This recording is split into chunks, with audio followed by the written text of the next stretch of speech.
Welcome to Reflections, the podcast that biblically encourages, equips, and empowers women for apostolic life and service.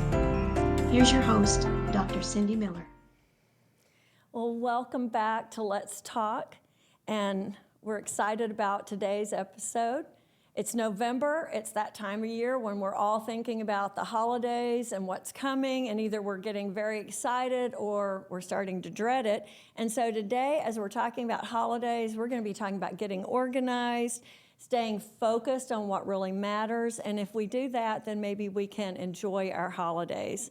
We're going to have some notes from today's recording in our notes section. We're going to have all kinds of resources, and you're going to want to check it out at the end. I'm Cindy Miller. I'm your host for Let's Talk, and this is a podcast produced by Reflections Magazine. And with us today is my very dear friend, Shelley Coon. I was first friends with your mom and dad. He was actually a student of mine at UGST, and that's how I got to know you, and you were much younger. But I've had the joy of knowing her for a long time. She is from the north side of Atlanta, Georgia, where she lives and ministers with her husband, Lane. And she has two beautiful children and a business. She's an entrepreneur, and she's into all kinds of things. And you know I've been a fan for a long time of the Goodness Margin. You've got a new project that you're bringing out. And so I want our viewers to know you a little bit better. So why don't you tell us about how you started the Goodness Margin and let us know a little bit about your new project. Okay. Well, I have always been someone who loved order in my life, and really, I guess we all do. And I just came to a season where I was so overwhelmed. And so I began being really strategic about placing these routines in my life. And then I came across minimalism, and that's, long story short, basically focusing on the things that are important and getting rid of the rest. And so I just started purging my house, went hardcore with it. And some of my friends wanted to follow along, started a little Facebook group. And then the next year it grew into a blog and an Instagram page and a YouTube. And it's just sort of grown from there because people are interested in how that minimalism can change their life by cutting out the stuff that doesn't matter. And those simple routines that really keep our lives on track. And those are so important, especially during this season that we're in.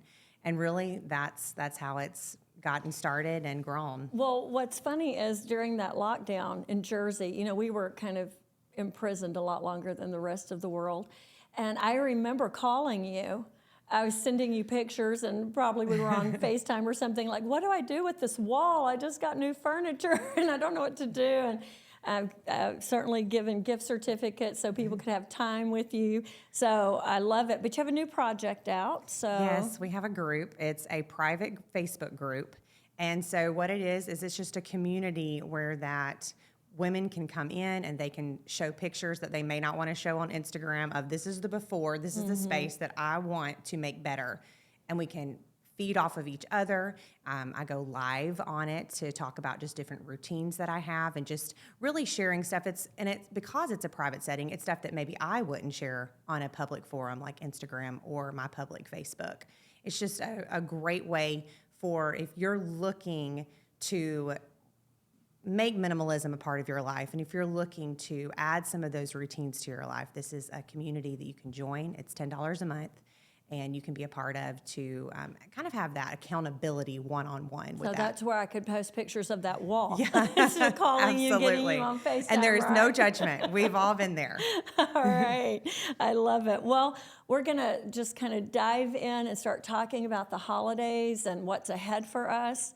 And so we're really starting to think about preparing mentally as we're looking ahead, but other ways as well, functional ways. So you're an organizer, you're like a coach and a planner. How do you prepare for the busy holiday season? Well, while I love being paperless, there are some things that I just want paper for, even if I'm eventually going to throw it away. And so I will typically print out a calendar of November and December. And let's map it out. Let's write out the dates that I know these things are happening. We're all in different seasons. So your kids are in school. You have all those extra little parties and all of that stuff. What about your church stuff? Now I have a teenager that's in youth ministry, and typically I'm going to have to bring something to that. So let's write out all of those those events that we know are happening. Maybe you already have a Christmas party planned or whatever. So you're writing those things out and looking at that. And to me, it's really helpful to just look at it on a piece of paper. And then being intentional about what are the things that like I want to add into Christmas. What are the important things to my family? I love looking at Christmas lights. Like, it is not the holiday season if we have not all piled in the car, and my kids act like they don't love it. And then once we get into it, they say they love it. But it's my thing, and I want to do that. And so if you want to go look at Christmas lights or you want to do something specifically, you have to schedule it. It's a crazy season, and we can make it crazier by not doing the things that we want to do. You know what I mean? Like you'll be sad if you miss those opportunities you wanted to have. So we're going to look at it, we're going to map it out. And maybe by mapping that out, you see, okay, this is really overwhelming and it's too much. So where can I cut? You know, absolutely, because we can't be all things to everybody. Right, absolutely. There are some things that this year I may have to say no to. But not the Christmas lights. But not the Christmas lights, because I'm saying yes to that. But maybe I actually buy cookies from Kroger rather than making them for my daughter's Christmas party at school or something like that. So we're going to cut that fluff out, and we're going to figure out what really matters to us. By looking at that, we can really see, am I overextending myself, and this is why I'm stretched during the season. And talking about buying or baking, it's not just about the time, which is critical, but it's also about finances. You know, so we're already in busy lives, we're already sometimes stretched, and then it's like, oh, another party, another gift to buy, another thing to bake, another event to attend. And so really getting a handle on that, I think looking at that plan, that written plan, and not only saying, can I time-wise afford to do this, but financially, you know, because we don't want to get to January and regret every decision we made the past 2 months. And I hear a lot of people talking about their regret. Absolutely. You know, they're starting to dread the holidays already. And then you get into that kind of crazy overload mode, and it's just like, get out the credit card, just swipe it, just get that next thing because I don't have time to really deal with this. So how early in the season do you get this paper, this calendar printed out, and you start really looking and thinking and planning? I mean, this takes time, so it does. What do you allow for that? I would definitely start as early as possible, but if you're already in November and you haven't started, then do it today. Go ahead and print that out. I try to look at like gifts way early, because then you can stretch out where you're spending that money and really start to think about those thoughtful things. I start gifts much earlier in the year. But if you can start in October, at least printing that paper out and looking at those things, because if you're going to cut something out and it's something maybe you've hosted this certain thing every year, but this year you're going to need to say no, then you can tell that person as soon as possible or find a replacement for that rather than leaving that person, you know, just hanging out there. But the earlier you start, the more likely you're able to look at what is important and to cut out what isn't. So some of the key statements that I've heard you say, both on the goodness margin and our own conversations together, you say these a lot. Maybe I'm taking it in this way, but you talk about keep it simple, get rid of the guilt, minimize. And that really sounds appealing to me. I want to do that. But the problem is everywhere we look, as women especially, feel this pressure of hosting and our, you know, being so much the Martha syndrome in our homes, you know. But everywhere I look, everything's over the top. It's not minimized. You know, the decor, the way everyone's decorating, and the meals they're planning, you know, it's just all looking amazing. So how does a person stay connected to their values and not get emotionally manipulated into doing more, being more, and giving more? If you're feeling that comparison trap, you're feeling that I'm not doing enough, or I need to be doing more, I need to be doing this, where is that coming from? That's a great question to ask yourself. And I hear from so many women, and it's so different with how our personalities function and all of that, but if looking at Instagram makes you feel less than, then during this holiday season, shut it down. Wait until January to share. Stop comparing. Yeah. Wait until January to share how cute your kids look in their Christmas clothes. You know, like turn it off. Or if there is a friend that you have, I have one of my closest friends throws these epic birthday parties for her kids, and my kids go to those parties. I am not that mom. That's just not my priority, and I'm also like not going to spend that much money on a birthday party. It's just like I said, not my priority. And so if I couldn't be friends with her because of that, I'm not saying cut friends out of your life, but really stop and ask yourself, and why am I thinking this? Where is this coming from? It's a good conversation to have with yourself, that what makes me happy? What makes my family happy? Am I doing this because I think it's the thing you should do at Christmas? Am I buying these Christmas decorations because they're the trendiest thing?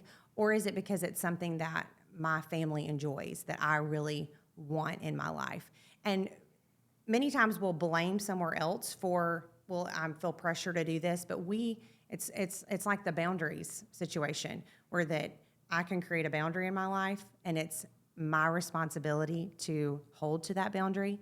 And if you don't accept that, that's your responsibility how you react to it. And that sounds a little bit harsh, but that's really the way. It's my responsibility. If I'm feeling so much pressure from Instagram, it's my responsibility to cut it out. If I'm feeling so much pressure from other sources, it's my responsibility to stop and say, why am I feeling like I have to go over the top? Keep it simple. Do what, I don't want to just say like, do what makes you happy, because that's not, well, in a godly sense. In a godly way, and not a prideful way. But if going over the top is not your personality. Now, if going over the top is your personality, and you want the biggest Christmas tree and you want to throw the biggest Christmas party, absolutely do that. But if that's not what you want to do, then don't feel the pressure to do that. Well, I think it goes back to maybe the importance of taking time. So maybe you don't have the time right now, but really looking at exploring what are my values. So taking this November and this December and saying, this is my starting point. I won't get this 100% right, but I am going to be mindful of what is good for me and my family during this season. And I'm also going to be very aware of what are the unnecessary stressors going on in this season. So come January 1st, myself or with my family, we can make adjustments and plan for the next year not to go in that same direction, because values is not about being selfish. I mean, certainly my value is to keep Christ in Christmas. Yes. But a lot of times what we're really finding is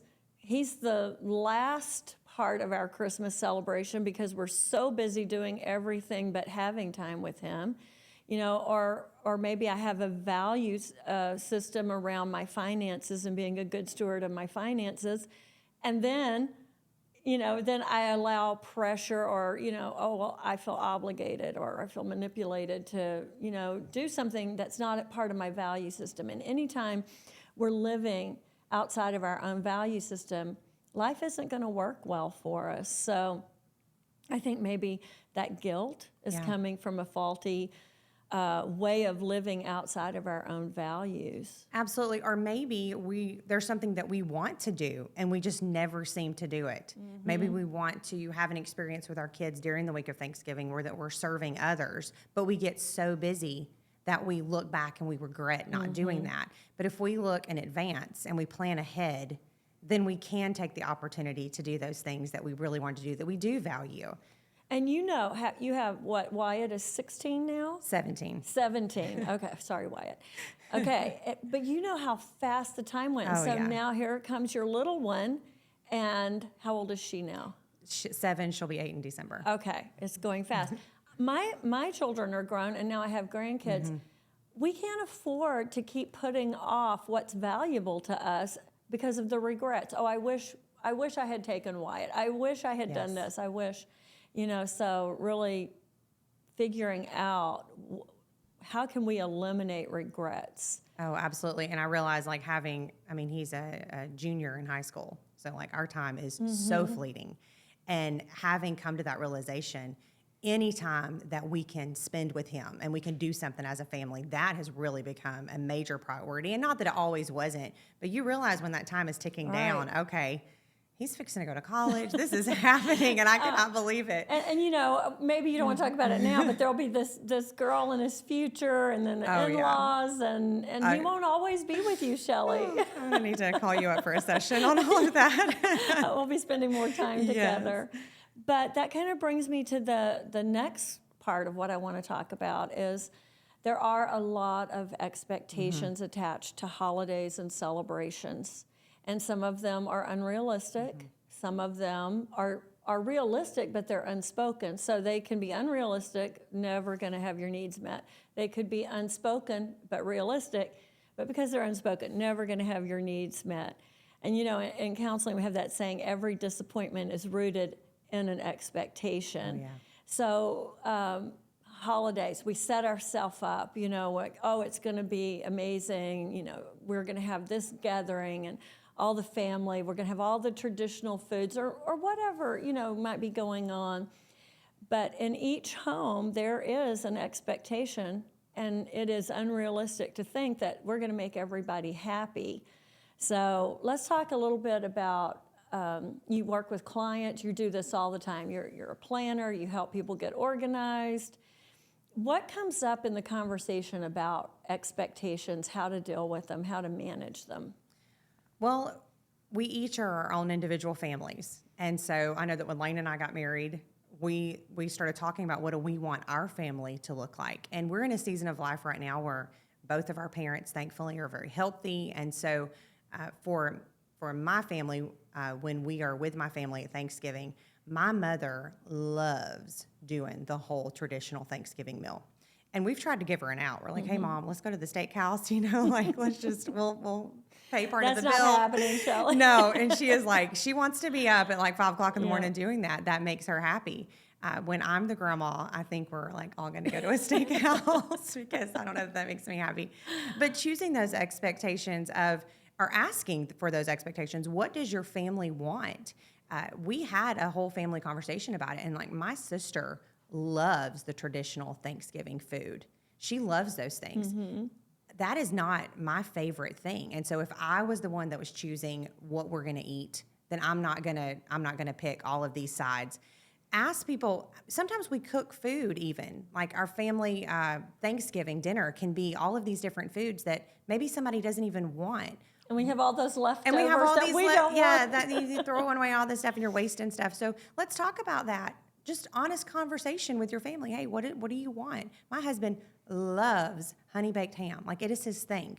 And so let's have a honey baked ham if that is really what you want for Thanksgiving. But if you don't want this other thing, I don't want to spend the extra time doing that. And through that communication, we've sort of worked out a system. I love making desserts. And so I'm the dessert girl for that week, and I may make a special cake or whatever. So it just makes it more special and less stressful if you're just having those conversations. Like those oatmeal cookies I had at your when I was just down there. I enjoy making like those. we probably should post that recipe, right? We'll put that in the notes section, her recipe on oatmeal cookies. Well, I think one of the things as having adult children that you know, one of the conversations our family had to have is that, you know, I won't have my children with me every single Christmas because there are other families now. And so I think adjusting that, how do we spend the holidays if I want all my children together in the same room, needing to share, needing to be mindful, and still enjoying it, even if it is, you know, very different than their childhood. Yeah. So I think that's part of the conversation, adjusting those expectations and knowing that everything is not going to be perfect, right? Oh, absolutely. Well, we've talked about families and we talked about home, and I know you may feel like we're just racing through, but I wanted to bring something up that I think is really important. So what about the people, like I live near a military base, and a lot of times there are people that can't get to their home for the holidays. They can't be with family. They're alone. So what would you say to someone if they're saying, well, you know, I'm going to be alone for the holidays? What suggestions, thoughts do you have for someone who's going to be alone? Well, I got married really young, and so I wasn't single for very long. But even though Lane and I had each other, we were used to being with our families for holidays. And so there were a few times where we weren't able to be with our family, and it felt lonely. And people who invited us over, it was a huge deal. They invited us over for a meal. But if you aren't invited over, then I encourage you to start the inviting. Yeah. If you're alone, there have to be other people that are alone. Invite somebody else to come over. Make a party. don't wait to be invited. That's something that we learned. We lived, when we were first married, we lived quite a few different places through those early years. And sometimes when you're the new kid on the block, everybody else kind of has their own tradition. They have their own families. And so make something new. Open up your home to other people. Invite other people over. If you don't want to be alone, then invite somebody over. That would definitely be the first thing that I think of with that. And I think so. I think it's important for people who say, "Oh, I'm introverted. That's not my thing." But we were created for relationships, and to set the expectation up that if people really care about me, they're going to invite me, they're going to include me. I think maybe sometimes we have to say, everybody's busy. They may not know. I may not have expressed, I'm looking for a place to land for the holidays. So I think really taking ownership. I think that's important to say, I'm not going to be with everyone, so what do I want this holiday to look like? And what am I going to do to start making it happen? Because it is both and, it's the responsibility of the body of Christ to be mindful, but it's also my responsibility to be a friend, show myself friendly, and to look for the other people who have nowhere to go. And let somebody know. I mean, I would be devastated if I found out that someone was alone and wanted to be with other people, and I didn't know that. I would love for you to let me know, and I promise that we will invite you over. And I know there are so many other people that are like that, and I can only imagine how difficult that conversation might be for somebody. But if you let somebody know. How awkward to go, oh, by the way, are you going to be alone for the holiday? Right. Don't make me do that. Yeah. But if you let me know, I promise we're gonna put an extra place at the table for you. And I know there are a lot of people. It's going to be good, and you're going to be welcome, and you're going to love being with us. Yeah. And I agree. Well, I wanted to ask you to include this as well, and what we're thinking about. So it's Thanksgiving season right now. I know we're kind of mixing in Christmas and things, but right now we're really looking to Thanksgiving. And that's a season of gratitude, which certainly should not be limited to November. But when you think of the personal spiritual disciplines, do you have any particular practices in the month of November that keeps you centered on gratitude or thankfulness, either personally or in your home or in your church setting? I've done a couple different things through the years. I've done a gratitude journal where that I am very specific to write down those things. And I do it at the end of, I do my devotion time in the morning, but I will do that in the evening where I write down something that happened that day. Maybe one of the things I remember writing down was my teenager, who is such a sweet boy, but he's 17. So, he wants his personal space and doesn't really want his mom just all coming up and hugging him all the time. But just sitting next to me on the couch, and it's that, okay, like he's saying, I need a minute with you, Mom, and just leaning over on me, and you just freeze and you just hold that moment, like stop whatever you're doing. Right. This is happening right now. That's something I'm thankful for, and I think that we think about those big things like, oh, I'm thankful that for my house that I bought this year, or I'm thankful for this, but it's those little things that really can help us to develop that attitude of gratitude, thinking about those little things. And I've even done activities with my kids where that before they could write, I would have them draw pictures of the things they were thankful for. And of course, there's toys and stuff in there, but it's sweet to see that even at a young age, they're thinking about that stuff. And so as a parent, it's our responsibility to talk about it. And during this month, it's everywhere. There's no reason we shouldn't be talking about it. But choose something for your family that you're doing for the month. We should do it all the time, but especially this month. That is a practice that I'm trying to do this every night, or we're taking the time together at dinner. For the whole month. Yes, for the whole month, to at dinner talk about something great that happened today. That's our easy way to start. And I remember when I have a lot of grandchildren, but when the older ones were just really little, and we'd go around the table at Thanksgiving dinner, and let's all share one thing that we're really grateful for this year. And we would get to the oldest grandchild, and he would say, I'm thankful for my grandparents and my parents. And then the next one, I'm thankful for my grandparents and my parents. But even though it was funny because they were just parroting each other, but now they're older, and when we get together, they're ready, they're prepared because they know expressing gratitude before we eat is going to be important. So even if it's not, people aren't like saying the most profound, deeply meaningful comments. But it is really that practice of gratitude, because we know that the health benefits to being grateful and thankful, and it's just so good for us mentally and emotionally in every way. So when the Lord called us to these expressions of gratitude, he knew that it was what was best. He's our creator. Absolutely. He knows what's best for us. So we're going to have to close soon. What is last words, thoughts, that piece of advice for all of us you wanted to say and I didn't give you a chance? Anything you want to add to November for the viewers? Well, when you were talking about family, I thought of the practice that I'm not even sure how it started, who started it. I don't know who to give credit to. But before we got married, we started the every other holiday thing. Mm-hmm. So this year with his family for Thanksgiving, we're with my family for Christmas. The next year we flip-flop. And we've lived close to one, now we live close to the other. And so that has been such a great practice. And then when my sister got married, they just adopted the same year. And so there have been some years that my parents were alone for Thanksgiving or alone for Christmas, but then we're all together on the same year. And that has been our favorite thing that we've ever done, tradition-wise, as a family. So what do your parents do when they're alone? Well, last year they did a cruise for Thanksgiving, just the two of them. That sounds lovely. Well, I think we can all learn from them, right?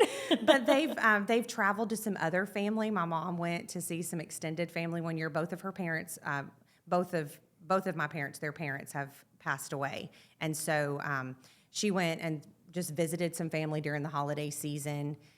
They've had people from their church over.